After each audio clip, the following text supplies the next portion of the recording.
నమస్తే కిరణ్ టీవీ భక్తి ప్రేక్షకులకి స్వాగతం.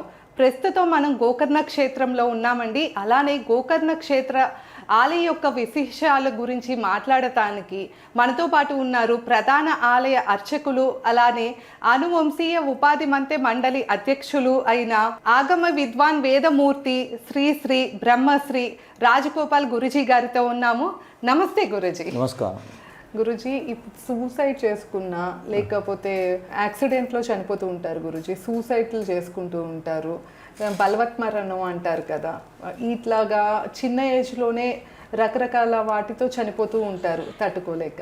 అసలు ఇట్లాంటి వారికి కూడా అంటే వాళ్ళ ఫ్యామిలీకి ఆ శాపం అనేది అంటే ఈ పితృదోషాలు అనేవి వర్తిస్తాయంటారా? అంతే. మనుష్య జన్మ అంతే రేర్లు వస్తుంది. మనుష్య జన్మ అంతే ఇది కర్మ చేయాలి. మనుష్య జన్మకి అంతే ఇక్కడ వచ్చిన తర్వాత ఈ ఆపర్చునిటీ అంతే పునః దొరకలేదు. రేర్ ఇక్కడ వచ్చిందంటే మంచి ఫలితం మంచి కర్మం చేయాలి. అంతే ఆత్మహత్య అంతే చెప్తారు. అదే ఆత్మహత్యని ఎక్కువ కేసెస్ అయితే చిన్న చిన్న విషయాలకి అది డిప్రెషన్ అంతే చెప్పినదా. అంతే అదొక సొల్యూషన్ ఉన్నది. వైదిక శాస్త్ర ప్రకారం అన్ని ఇది కర్మభూమి. ఇది అంటే వెస్టర్న్ కంట్రీస్ అని భోగభూమి. అది అంతే ఇక్కడ కర్మ చేయాలంటే ఏం ప్రాబ్లం ఏం తాపత్రం రాలేదు. యోగా చేయాలి, నిత్య సూర్య నమస్కారం చేయాలి చెప్పినారు. అభిషేక ప్రియో శివుడు అభిషేకల సంతృప్తి అయిపోతుంది. అలంకారం ఎవరికి చెప్పినారు? మహావిష్ణు. సూర్య భగవాన్కి సూర్య నమస్కారం. అంతే ప్రాపర్గా అన్నీ చేస్తుంటే ఏం తాపత్రం రాలేదు. హెల్త్ కూడా బాగా అవుతుంది. మెంటలీ డిప్రెస్ అయిపోలేదు. మానసిక ఉంటే దుర్గా ఆరాధన చేయాలి. మనకారక చంద్రుడు చంద్రాధిపతి రావచ్చి దుర్గా. అంతే ఆ సొల్యూషన్ ఉన్నది. లేదంటే ఆత్మహత్య అంతే చేసిన ఉంటే ఆత్మహత్య. అది ఆత్మ వేరే బుద్ధి, ఆత్మ వేరే బుద్ధి వేరే మనస్సు వేరే చెప్పినదా. బుద్ధికి ప్రెషర్ ఇచ్చారు, అంతే మనస్సుకి ప్రెషర్ ఇస్తే అంతే ఇన్సిడెంట్ జరుగుతుంది. అది చేయకూడదు. ఆత్మహత్య చేయకుంటే అది మహాపాపం. అది తర్వాత అబోషన్ అంతే చేస్తున్నదా, అది భ్రూణ హత్య. హత్య చేయాల అధికారం అంతే లయకర్త అంతే ఆయనకి మాత్రం అధికారం, భగవంతుడికి మాత్రం అధికారం ఉన్నది. ఇక్కడ ఎవరికి హత్య చేయాల అధికారం లేదు, మర్డర్ చేసిన అధికారం లేదు ఎవరికి. అంటే అబోషన్స్ చేయించుకున్నా కూడా అది కూడా శాపం అంతే వస్తుంది. అదే అబోషన్ చేయకూడదు, శాస్త్ర నిషిద్ధం. అది అంటే అలా తరతరాలకి అది వస్తుంది. అది కనెక్టివిటీ అయిపోతుంది. అంతే సర్పతాడన సర్పమాడన అంతే సర్పకో మారవుతూ అంతే వస్తుంది. అది కూడా అంతే చేయకూడదు. అది కూడా జీవి అంతే. అందరూ ఉండాలి. కంపల్సరీ చేయించుకోవాలంటారు. ఇట్లా ఫ్యామిలీలో వాళ్ళ పూర్వీకులు చేసినా కూడా అబోషన్లు పూర్వీకులు ఏం చేసిన కూడా సూసైడ్ లేదంటే అసంబద్ధం చేసిన ఉంటే అదన్నీ స్త్రీ శాప. అంతే స్త్రీ అంటే ఎంత దైవస్వరూపం. అది ఆయన అసంబద్ధం చేసుకుంటే అది కూడా శాపం వస్తుంది. ఎప్పుడు పర్యంత ఆయనకి చూస్తూనే ఉంటున్నాం. అంటే లేడీస్ మీద అఘాయిత్యాలు అయితే ఎక్కువ అయిపోతున్నాయి కదా గురూజీ. అది ఆయన పాజిటివ్ ఎనర్జీ ఎక్కడ పర్యంత ఉందో ఆయన సేవ్ అయిపోతారు. తర్వాత 1 by 1 కర్మ ఫలితంలో ఆయనకి రిజల్ట్ దొరుకుతుంది. 100% రిజల్ట్ ఫిక్స్ ఉన్నది. ఇప్పుడు మహాభారత చూడండి, రామాయణ చూడండి, మీకు ఏం అయిపోయింది. ఉదాహరణ ఉన్నది. ఫైనల్ కైనా ఉంది. కాకపోతే ఇప్పుడు మనం చూస్తే కనుక ఈ కలియుగంలో రేప్ చేసి చంపేసిన వాళ్ళు కేసు లేకుండా బయట తిరిగే వాళ్ళు అంటే ఈ కలియుగ అంత్యంలో అంతే జరుగుతున్నది. శిక్ష పడుతుందంటారు. అంటే ఆయన కర్మానుసారం శిక్ష పడుతుంది. అంటే ఈ జన్మలో కాకపోయినా తర్వాత 100% ఫిక్స్ ఉన్నది. ఆయనకి కర్మ ఏం చేస్తారో యద్భావ తద్భవతి. అంతే అది కూడా రిజల్ట్ అంతే ఫిక్స్ ఉన్నది. ఏ జన్మలో అయినా అనుభవించాల్సిందే సిద్ధి అంతే. అది అయిపోతుంది. ఎక్స్క్యూజ్ లేదు. అది మంచి కర్మం చేయాలి. సత్కర్మ ఫల సుఖ అందరికీ కావాలి. సత్కర్మ ఎవరు చేయలేదు. అర్థం అయిపోయిందా? సత్కర్మ అంటే మీకు ఎగ్జాంపుల్, మీకు ఇంట్లో రామ భజన పెడతారంటే అందరికి ఇన్వైట్ చేయండి. దేవత ఆరాధన చేస్తారంటే అందరికి ఇన్వైట్ చేయండి. ఫ్రెండ్ సర్కిల్కి అది ఇంటి వాళ్ళకి అంతే తగ్గ వస్తారు. అదే పార్టీ పెడతారంటే ఏమంటే అందరూ ఎక్కువ మంది ముందుకు వస్తారు అని అందరూ తీసుకొస్తారు సెలవుగా. అంతే అంతే కలియుగ ప్రభావం. కలియుగలో అంతే అయిపోతుంది. అందుకోసం అంతే ఇప్పుడు హార్ట్ అటాక్ అదన్నీ వస్తున్నదా, అదన్నీ అది ఫాలో చేయలేదు ప్రాపర్గా. సూర్యాస్త లోపల నిద్ర చేయాలి, సూర్యాస్త అయిపోయిన తర్వాత భోజనం చేయకూడదు, లేట్ నైట్ అంతే చెప్తున్నదా.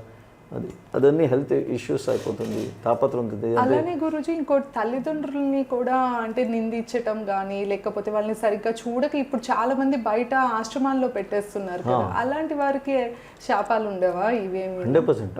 ఆయన తండ్రి తల్లి అంటే ఎంత ప్రత్యక్ష దేవుడు, అది అన్ని అంతే చేయకూడదు. వృద్ధాశ్రమంలో పెడుతున్నదా అది నిషిద్ధం, వృద్ధాశ్రమం పెట్టకూడదు. ఆయన పాలన పోషణ చేయాలి, పాలన పోషణ చేయాలి. అది కూడా శాపం, అదే మాతృశాప పితృశాపాన్ని కన్వర్ట్ అయిపోతుంది.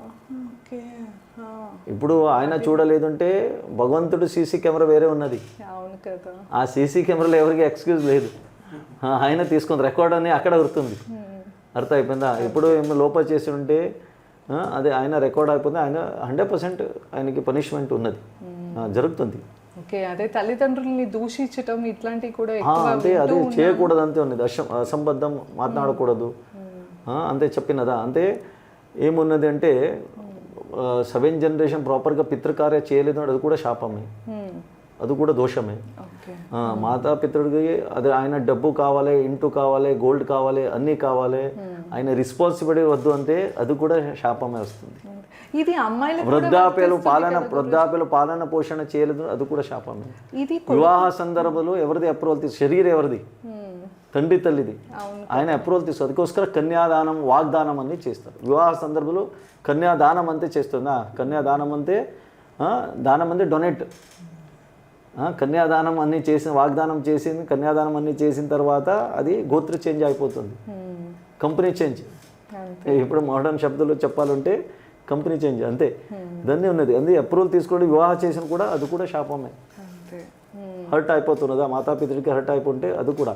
అందుకోసం సొల్యూషన్ ఏంటి ఉన్నది అంటే సొల్యూషన్ కూడా ఉన్నది, ప్రాయశ్చిత్తం చేసుకోవాలి. అంటే చేసిన తప్పు తెలుసుకుని తప్పు తెలుసుంటే ఆయన. ఇది అమ్మాయిలకి కూడా వర్తిస్తుంది కదా గురుగారు, అంటే ఆస్తులు అయితే పంచుకుంటున్నారు కానీ చూడటానికి వచ్చేపాటికి కొడుకే చూడాలన్నట్లు కూడా అనుకుంటూ ఉంటారు. ఇది అమ్మాయిలకి కూతుళ్ళకి కూడా వర్తిస్తుంది, ఎవరికైనా శాపాలు అనేవి వర్తిస్తుంది. అంటే అమ్మాయి ఉంటే ఎవరు బాబు లేదుంటే అళియుడి పుత్ర సమానం అయిపోతుంది, అళియుడు పితృకార్యం చేయాలి ఆయన ముందుగా అంతే. జనరేషన్ జన్మాంతరం వస్తుంది, లేకపోతే వాళ్ళ వంశాభివృద్ధి జరగాలి. మెయిన్ ఇంటెన్షన్ అంటే వంశాభివృద్ధి జరగాలి, అది వంశం డిస్కనెక్ట్ అయిపోతుంది. మీరు చెప్పినది అంతే. ఆయన ఇప్పుడు హ్యాపీగా ఉన్నారు, ఏమంతే అసంబద్ధ చేస్తున్నారు, రేప్ చేస్తున్నారు, అది చేస్తున్నారు, అంతే చేస్తున్నారు అంతే ఆయన, బట్ హ్యాపీగా ఉన్నారంటే ఆయన ముందుగా ఫ్యూచర్ చూసినుంటే ఫాలో చేయండి. ఎప్పుడు కూడా భగవంతుడు శీర్షిక ఆయన పనిష్మెంట్ ఉన్నది, పనిష్మెంట్ అయిపోతుంది, తెలియలేదు అంతే. ఫాలో చేసి చూసినుంటే ఆయనకి పనిష్మెంట్ 100% రిజల్ట్ దొరుకుతుంది. వంశాభివృద్ధి జరగలేదు అంటే అది కూడా పనిష్మెంట్, అంతే అంతే అంతే. గరుడ పురాణంలో ఏమేమి పాప చేసినా ఏమేమి జరుగుతుంది అంటే ఉన్నది. ఇప్పుడు భగవద్గీతలో శ్రీకృష్ణ పరమాత్మ రావచ్చి భగవద్గీతలో మార్గదర్శనం ఇచ్చినారు, ఆయన వర్డ్సే అంతే. ఇప్పుడు అందరూ ఫాలో చేయలేదు. అవును గురుజీ, మా చెప్పింటే అయిపోలేదు, ఆయన వర్డ్సే ఫాలో ప్రాపర్గా చేయలేదు. చేసి ఉంటే ఏం తాపత్రం రాలేదు. భగవంతుడు వాక్యం ఏమున్నది, భగవద్గీత అంటే హిందూ ధర్మశాస్త్రం భగవద్గీత ఎక్కువ ఇంపార్టెన్స్ ఉన్నది, అది ఫాలో చేసి ఉంటే ఏం తాపత్రం రాలేదు. శ్రీకృష్ణ అనుగ్రహతులు, పరమాత్మ అనుగ్రహతులు, అదన్నీ మంచి అయిపోతుంది. గురువు అనుగ్రహం కూడా కావాలి, గురు నిందన కూడా శాపం వస్తుంది. అదే దత్తాత్రేయ ఆరాధన చేయాలి. అంటే గురు నిందన చేసిన ఉంటే ఇప్పుడు అన్నీ జరుగుతుంది. కాలేజీలు టీచర్స్లు ముందుగా అంతే గురుకుల వృత్తున్నది, శిక్షణ అంటే గురువులు వెళ్ళి అక్కడ ఆయనకి ఆరాధన చేసి సేవామన్ని చేసి అంతే తర్వాత శిక్ష తీసుకుంటుంది. ఇప్పుడు అంతే లేదు, ఫీజు ఇస్తున్నారు అంతే, గురుకి ఏం చేస్తారు, ర్యాగింగ్ ఇవన్నీ చేస్తున్నదా, అది శాపం వస్తుంది. ఈ శాపం కూడా వర్తిస్తుంది. గురు నిందన చేసి ఉంటే, బ్రాహ్మణ నిందన చేసి ఉంటే అది కూడా కంటిన్యూషన్, అది కూడా తర్వాత శాప విమోచనకోస్కర ఏమో చేసుకోవాలి, లేదంటే అది వస్తుంది. అదే సంతాన ప్రతిబంధకం, ఉద్యోగ ప్రతిబంధకం, అంతే ఎఫెక్ట్ అయిపోతుంది. అందుకోస్కర గురు ఆరాధన అది గురు రుణం కూడా ఉన్నది. గురు రుణం, మాతాపితృణ రుణ విముక్తి కోసం ఇప్పుడు అన్ని ప్రాయశ్చితం, పిండ ప్రదానం, దానం అన్నీ చేయాలి. దానం అంటే మీ దగ్గర ఉన్నది అంతే ఇచ్చాలంటే లేదు. అంతే దానం అంటే ఒక్కొక్క దానికి ఒక్కొక్క రిజల్ట్ చెప్పినారు. ఒక్కొక్క పాప విమోచన శక్తి ఉన్నది. గోదానికి అంతే ఉన్నది. దశదానం అన్నీ ఇస్తున్నదా, ఛత్ర, చామర, పాదుక, ఉదుకుంభదానం, ఒక్కొక్క దానికి ఒక్కొక్క రీజన్ ఉన్నది. అది చేసినుంటే అది పితృదోష నివారణకోస్కరం అయిపోతుంది. తర్వాత గురు రుణం, తర్వాత దేవరుణం. దేవరుణం అనే అనుష్ఠానం అన్నీ చేయాలి. దేవతారాధన రెగ్యులర్గా చేయాలి. ఇప్పుడు ఎవరు చేస్తారా? రెగ్యులర్గా చేయలేదు, రెగ్యులర్గా చేయాలి. పుట్టినరోజు ఏం చేయాలి? బర్త్డే రోజు, పుట్టినరోజు తిథి ప్రకారంలో మృత్యుంజయారాధన, మార్కండేయ జపం, ఆయుష్య వృద్ధి హోమం అంతే చేసుకోవాలి. ఆయుష్య వృద్ధి జరగాలి. ఇప్పుడు క్యాన్సర్ కానీ ఇట్లా దీర్ఘకాలిక రోగాలు ఉంటాయి కదా, పెద్ద పెద్ద ఆరోగ్య సమస్యలతో చనిపోయిన వాళ్ళకు కూడా, వాళ్ళ వల్ల కూడా పితృదోషం ఉంటుంది. అంటే 70 తర్వాత క్యాన్సరు, కిడ్నీ ఫెయిల్యూరు, హ్యాంగ్ చేసి యాక్సిడెంట్లు, అయితే సాంక్రామిక రోగం, కరోనా గిరోనా అంతే వచ్చిన సాంక్రామిక రోగం. ఆ సాంక్రామిక రోగులు చనిపోయి కూడా అది కూడా అపమృత్యుని. అది 100 years ఆకి కూడా అది తీసుకోవాలి. అది వేరే అల్టర్నేటివ్ లేదు. వాళ్ళకి ఇంకా కోరికలు మిగిలిపోతాయి. సంస్కారం ఇచ్చాను. ఆత్మకి సంస్కారం ఇచ్చిన తర్వాత శాశ్వత విష్ణు సాన్నిధ్యం దొరుకుతుంది ఉన్నది శాస్త్రంలో. లేదంటే దీర్ఘాయుష పుత్రయ పుత్రి అంతే పుట్టాలి ఇంటిలో. అల్పాయుష రాకూడదు. రుణపుత్రుడు అంతే చెప్తారు. ఎవరెవరి రుణ అందు ముందుగా జన్మ ఏమో రుణం ఉన్నది, ఆ రుణ విమోచన కోసం ఇక్కడ పుత్ర అంతే జన్మ పుత్రి అంతే అయిపోతారు. ఆ రుణ అయిపోతే వెళ్ళిపోతారు. అది కూడా కర్మఫలం. మీరు చెప్పిన కర్మఫలతో అంతే జరుగుతుంది. అర్థమైందా? అదే అంతే గోకర్ణ అన్యక్షేత్రులు చేసిన పాపం పుణ్యక్షేత్రులు విమోచన జరుగుతుంది అంతే ఉన్నది. అందుకని ఇక్కడ గోకర్ణ క్షేత్రంలో చేసింది పుణ్యక్షేత్రం. ఇది ఇక్కడ చేసిన తర్వాత ఆటోమేటిక్లీ ఆయనకి రిజల్ట్ దొరుకుతుంది, మనశ్శాంతి దొరుకుతుంది. ఆయన ఉద్యోగతులు, వ్యవహారతులు, యశస్సు, కీర్తి, లాభం అన్నీ దొరుకుతుంది. అదే కుజ సంబంధించింది. కుజ శాంతి చేస్తుంటే వివాహ ప్రతిబంధకం, సెకండ్ మ్యారేజ్ ఆప్షన్స్, సాంసారిక తాపత్రం రాకూడదంటే కుజ శాంతి చేస్తారు. శాంతి అంటే సమాధానం.